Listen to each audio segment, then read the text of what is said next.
कि शिव को अपना गुरु बना लिए हैं, परंतु सांसारिक दुनिया में रहने के लिए हमें संसार के शारीरिक गुरु बनाना जरूरी होगा क्या? शादी विवाह के लिए या दान दक्षिणा के लिए इत्यादि। आपका प्रेम स्वीकार है।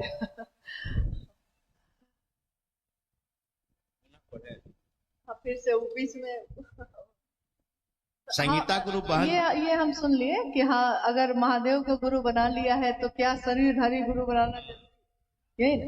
हाँ, दान दक्षिणा देना शादी विवाह के लिए या दान दक्षिणा के लिए। अच्छा, ठीक है। देखिए, दान दक्षिणा देना है तो दान दक्षिणा देने के लिए पात्र की कमी नहीं है। बहुत लोग हैं जो गरीब हैं, जिनको जरूरत है। बहुत ऐसे हैं जो अपनी बेटी की शादी नहीं कर पा रहे हैं। यानी दान अगर आप देना चाहते हैं तो दान देने की कमी नहीं है, आप दे सकते हैं। जो पात्र है उसको दे दीजिए। दक्षिणा यानी हम लोग दक्षिणा में क्या देते हैं? या तो कपड़ा देते हैं, या कुछ पैसा देते हैं, या फिर चावल दाल और उस पे आलू और हल्दी रख के दे देते हैं, यही ना दक्षिणा देते हैं। तो भाई, आखिर सबका अपना अपना जीवन है। पंडित जी को इतना चीज देने में तो आपका कुछ नहीं घटेगा, दे दिया कीजिए भाई। नहीं तो वो कहेंगे जो शिव का शिष्य होता है वो दान दक्षिणा देना भी छोड़ देता है। अब रही बात गुरु की, तो जब गुरुओं के गुरु, सदगुरुओं के गुरु महेश्वर शिव को ही अपना गुरु बना लिया है, जो सबसे बड़े सर्वोच्च शिखर पे बैठे हैं उन्हीं को अपना गुरु बना लिया है, तो अब तो सारे गुरु उन्हीं के अधीन हैं।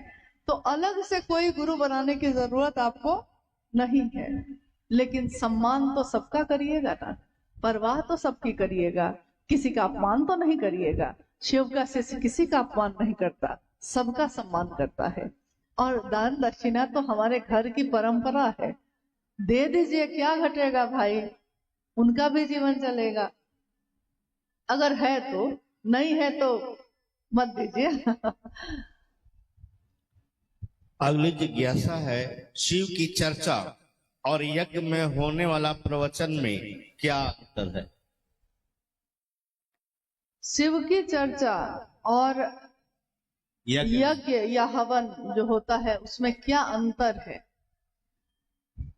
प्राचीन समय में जब यह दुनिया बनी थी, कोई कर्मकांड नहीं था, न तो ये यज्ञ थे, न तो ये हवन था, न तो कोई पूजा पद्धति थी। इंसान जो रहता था जंगल में, पहाड़ों में, उसने ईश्वर को महसूस किया, समझा कि कोई है जो मुझको चलाता है, कोई है जो ये मौसम बदलता है, कोई है जो बारिश कराता है, कोई है जो तूफान लाता है, और कोई है जो इन सभी चीजों से हमारी रक्षा करता है। तो उसके समझ में जो आया, उसने उस समय कभी पेड़ की पूजा की। आपने देखा होगा हमारे घर द्वार में अभी भी प्रकृति की पूजा होती है। हम पीपल के पेड़ की पूजा करते हैं, हम बरगद की पूजा करते हैं, नहीं, तुलसी की पूजा करते हैं, यानी पेड़ पौधों की पूजा हम करते हैं। जल की पूजा करते हैं, नदी को माँ कहते हैं, क्योंकि नदी बचेगी तभी तो हमारा जीवन चलेगा, प्यास बुझेगी। नदी को, भारत एक ऐसा देश है जिसमें नदी को माँ कहा जाता है। और अग्नि की पूजा होती है, हवा और आकाश की पूजा होती है, मिट्टी की पूजा होती है, हर चीज की पूजा प्रकृति की होती है। अब बताइए, एक प्रकृति की पूजा करने में कौन सा यज्ञ, कौन सा हवन? कुछ भी नहीं। यहाँ तो दिल से आपने जो दिया है वही स्वीकार हो गया। तो प्राचीन समय में ऐसा ही था। लेकिन जब वेद आए, 4 वेद हैं हमारे भारत में, वेदों में फिर कर्म कांड आया और हवन और यज्ञ भी आया। हवन और यज्ञ भी हमारे आपके जीवन को ऊर्ध्वमुखी करते हैं, ऐसा नहीं कि नहीं करते, लेकिन कुछ दूरी तक ही करते हैं। गीत, भजन, श्लोक, मंत्रों का जप, ये भी हमारे जीवन को परिमार्जित करता है, लेकिन कुछ दूरी तक ही करता है। पूरी तरह उस शिव से एकमेक होने की जो विधा है, उसमें जिसकी बात आप लगातार करते हैं, जिसके बारे में हमारा मन मनन करता है, लगातार मेरे मन में जो चलता है पल प्रतिपल, वो मेरे मन में अस्थाई होता है। जितनी देर हवन में बैठे हैं उतनी देर तो ईश्वर पे ध्यान चला गया, लेकिन जब उठे, हवन से उठे, बस ध्यान भी उठ गया। तो ये गलत नहीं है, एक दूरी तक ये सही है, लेकिन शिव की चर्चा इससे बिल्कुल ही अलग बात है। शिव की चर्चा पूजा पद्धति का ही हाईटेक रूप कहा गया है। वो भी पूजा, ये भी शिव की पूजा है जो अभी घटित हो रही है, जिसमें हम सब बैठे हैं। पूजा में क्या होता है? पूजा में उस ईश्वर का ध्यान करते हैं हम, जिसकी पूजा करने हम बैठे हैं। अभी हम लोग किसके ध्यान में हैं? हम सारे लोग किसके ध्यान में हैं? क्या ध्यान में नहीं है? इतना ध्यान में है कि बोल भी नहीं रहे हैं। किसके ध्यान में है हम? महादेव के। किसकी बात करते हैं हम? महादेव की। किसकी बात सोचते हैं हम? महादेव की। तो हमारा मन भी सुनता है महादेव, बोलता है महादेव, कहता है महादेव, सब कुछ महादेव ही तो है। कहते हैं अध्यात्म का आकाश और क्षिति शिव है, साधुता की पराकाष्ठा है शिव। अगर कोई साधु है तो उसकी पराकाष्ठा है शिव। और हम सब तो उन्हीं की बात करते हैं। मंदिर में खड़े होके हम महादेव की स्तुति करते हैं, हम महादेव को कहते हैं, महादेव को ही कहते हैं, हे महादेव कर्पूर गौरम करुणावतारम संसार सारम भुजगेंद्र हारम सदा वसंतम हृदय रविंदे भवम भवानी सहितम नवामि। तुम महादेव क्या हो? कर्पूर की तरह गौर हो। तुम माँ भवानी के साथ मेरे हृदय में बस जाओ। हम महादेव की मूर्ति के पास खड़े होके यही तो कहते हैं। और आज हम क्या कर रहे हैं? हम इस पूरी दुनिया में घूम घूम के वही बात तो कह रहे हैं, महादेव मेरे हो जाए, महादेव का मैं हो जाऊं। आप भी वही काम कर रहे हैं। ये पूजा तो आज तक हुई ही नहीं जिसमें भाव ही भाव है, कर्म कांड कुछ भी नहीं, लेकिन भाव की कमी भी नहीं है। और महादेव तो भाव सत्ता है, वहां भाव ग्रहण होते हैं। हमारे जल दूध या धतूरा ग्रहण नहीं होता। जिस भाव से आपने चढ़ाया है ग्रहण वहां सिर्फ भाव होता है। और यहाँ शिव की चर्चा में भी शिष्य का भाव ही ग्रहण कर रहे हैं महादेव। तो शिव चर्चा शिव की पूजा ही है, हाईटेक रूप है उसका। जिस तरह हाथ के पंखे से हम आज कूलर और एसी पे चले आए, हाथ का पंखा भी तो हवा ही देता है, पेडेस्टल फैन या छत पे लगा हुआ पंखा भी तो हवा ही देता है, और कूलर लग गया तो वो भी हवा ही देता है, एसी लग गया वो भी हवा ही देता है। लेकिन हाथ के पंखे में ठंडक थोड़ी कम थी, मेहनत ज्यादा थी नहीं, और एसी में ठंडक ज्यादा है और मेहनत जरा भी नहीं है। भले उसमें पैसा आपको लग गया है, लेकिन स्थिति के अनुसार, परिस्थिति के अनुसार जीवन में हमने हाईटेक पद्धति अपनाई है। जीवन को जीने के लिए हर चीज में अपनाई है। पहले भोजन हम लकड़ी पे बनाते थे, आज गैस के चूल्हा पे बनाते हैं। बहुत जगह पे लोगों ने तो बिजली से चलने वाला चूल्हा भी अब लगा लिया है। नहीं, बहुत जगह हम लोग पानी तो हमेशा चापाकल से पीते थे, कुआं से पीते थे, तालाब से, नदी से पीते थे। अब पानी का बोतल भी खरीद के पी लेते हैं। हाईटेक पद्धति हर चीज में अपनाई हमने, हर चीज में उन्नति की है। लेकिन पूजा पाठ के क्षेत्र में हमने हमेशा सोचा कि कहीं गलत ना हो जाए। कहीं डर लगता था कि कुछ गलत हो गया पूजा में तो पता नहीं कोई सजा हो जाएगी, पाप हो जाएगा। लेकिन साहब ने ये बताया, ये समझाया कि जो अपना होता है वो अपनों से नहीं डरता। बाघ का बच्चा बाघ से नहीं डरता, महादेव की संतान महादेव से डरती नहीं है, महादेव को प्यार करती है, डरती थोड़े ही है। एक बच्चा अपने पिता से डरता नहीं है। कभी कभी तो देखिएगा कि वो बच्चा अपने पिता की गोद में चढ़ गया है, कीचड़ लगा दिया है पूरा, नहीं, कभी कभी गीला कर दिया है पूरा, कपड़ा फाड़ दिया है खींच के उसने, तब भी पिता प्रेम से उसको बोलता है छोड़ो, प्रेम से, डांटता नहीं, मारता नहीं। एक माँ को वो रातों में सोते हुए जगाता ही रहता है, जगाता ही रहता है। कहाँ माँ उसको डांटती है, उल्टा उसको गोद में लेकर घुमाती रहती है। तो जो अपना होता है वो इसकी परवाह नहीं करता कि कर्म कांड क्या है। कर्म कांड नहीं, यहाँ तो दिल से दिल के मिलने की बात है। महादेव मेरे हैं तो मेरे मुझको जो आता है अपनों के लिए हम लोग अपना जो आता है उसी के द्वारा करते हैं।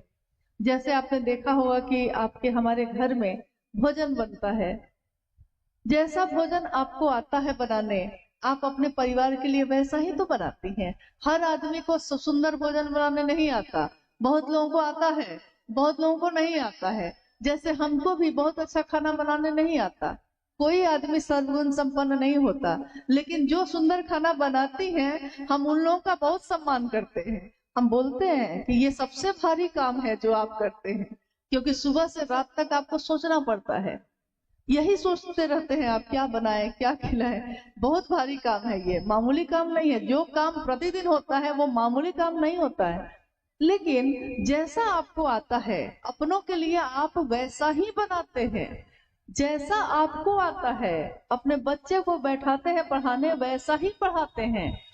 साहब ने इतना ही कहा, महादेव आपका है, उस महादेव को जैसा आपको आता है वैसे ही दया मांगिए, वैसे ही प्रणाम करिए, और जितना भर बोल पाइए, जितना भर सुन पाइए, महादेव की चर्चा में जाइए भी और करिए भी और सुनिए भी, उतना भर जितना आपका सामर्थ है।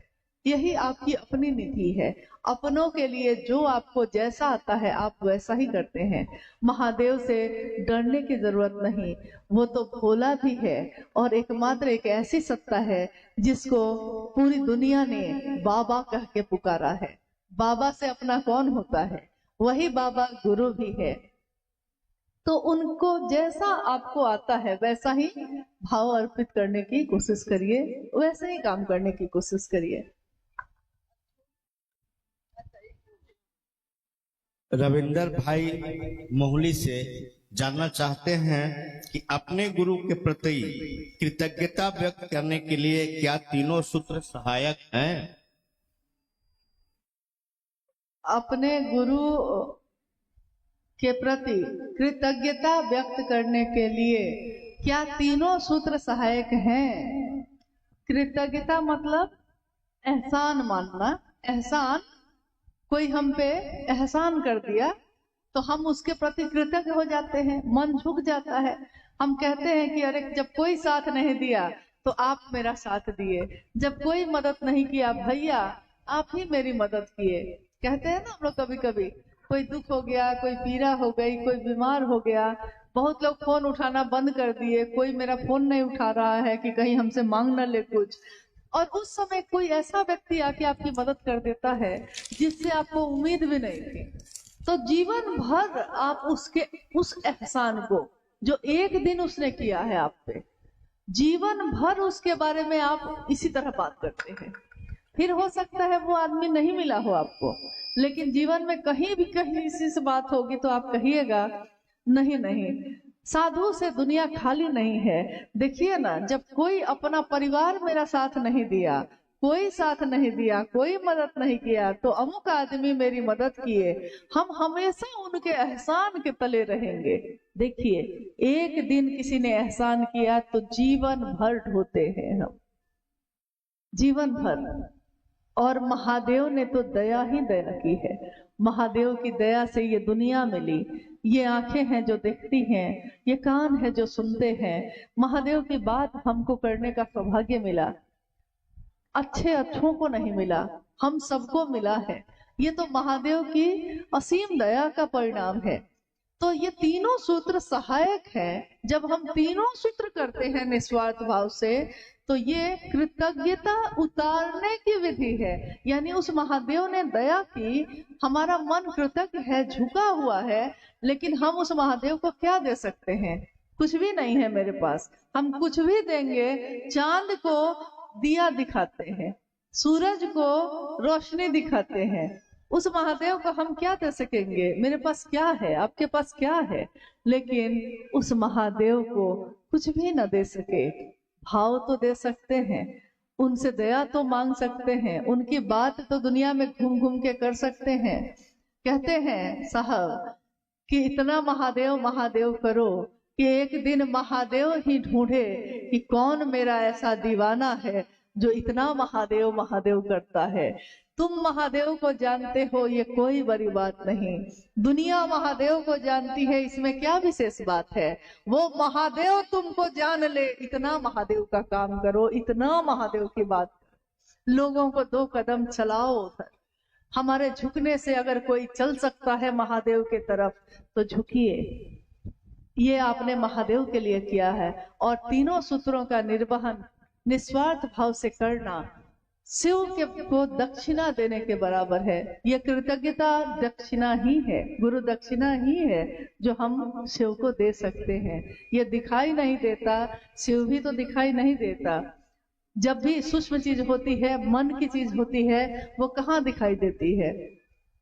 यहाँ तक कि शरीर में बाहर से देखिए सब आंख, नाक, कान, मुंह सब दिखता है। शरीर के अंदर अल्ट्रासाउंड, सिटी स्कैन कराइए, सब दिखता है, लेकिन मन कहाँ है ये कहीं नहीं दिखता है। मन कहाँ है? जिस मन से हम संचालित होते हैं, जिस मन से हमारा जीवन चलता है, मन दुखी है, मन सुखी है, मन को ये अच्छा नहीं लगता, मन को ये अच्छा लगता है, जिस मन ने हमको इतना पकड़ के रखा है, वो मन दिखाई नहीं देता। पूरे शरीर में कहाँ है? भाव दिखाई नहीं देते। एक माँ अपने बच्चे को प्यार करती है, प्यार करती है, उसकी परवाह में दिखता है कि प्यार करती है, लेकिन प्यार एक भावना है, एक भाव है। ये भाव कहाँ दिखाई देता है? ये तो सूक्ष्म है, महसूस किया जाता है। तो महादेव से प्रेम करना, महादेव के लिए कृतज्ञ होना, ये भी सूक्ष्म है, भाव है। ये महसूस किया जाता है कि मेरे गुरु शिव ने मुझ पे दया ही दया की है। सिर्फ एहसास है, ये रूह से महसूस करो, प्यार को प्यार ही रहने दो, कोई नाम न दो। महादेव से प्यार करना और महादेव का प्रिय बन जाना, इससे बड़ी उपलब्धि इस जीवन में किसी मनुष्य की, किसी जीवात्मा की नहीं हो सकती। कोशिश यही करनी है कि हम इतना भर भी अगर महादेव की बात कर सकें तो कम से कम समझेंगे कि इस जीवन में आना सार्थक हुआ। इस जीवन में आए हैं, जाएंगे, फिर आएंगे, फिर जाएंगे। महादेव के लोग तो आते रहेंगे और जाते रहेंगे। दुनिया को शिव भाव से आप्लावित करते रहेंगे, भरते रहेंगे। मेरा आप सभी से यही निवेदन है, यही अनुरोध है कि साहब हरिनानंद जी ने और माँ नीलमानंद जी ने अपने गुरु शिव की स्थापना हर दिल में हो, इसके लिए अपने जीवन की आहुति दी है, अपने पल प्रतिपल को न्यौछावर किया है। और हम अगर एहसान मानते हैं उनका, तो हमारा कर्तव्य है ये कि हम सब भी निस्वार्थ भाव से अपने गुरु शिव की स्थापना सबके दिल में करें। खुद की स्थापना की खोज ठीक नहीं है, इससे कुछ हासिल नहीं होगा। कोई चाहेगा कि लोग मुझको चाहें, मुझको जाने, इससे क्या मिल जाएगा? जिस दिन महादेव आपको जाने, महादेव आपको चाहे, इससे सब कुछ मिल सकता है। लेकिन दुनिया के लोग जान भी जाएंगे तो क्या जानेंगे? यहाँ तो बड़े बड़े लोग आए और चले गए, और कज़ा ने 1000 सूरत बिगाड़ डाली बना बना कर। यहाँ बड़े बड़े लोग आए और गए, लेकिन महादेव अगर दिल में धड़क गए तो ये इस जीवन का सबसे सुंदर काम होगा। आप सबसे भी यही अनुरोध है, अपने साहब दीदी को याद करिए, अपने गुरु महादेव के लिए जितना भर हम सबसे हो सके करने की कोशिश करें। आप सभी के चरणों में मेरा प्रणाम।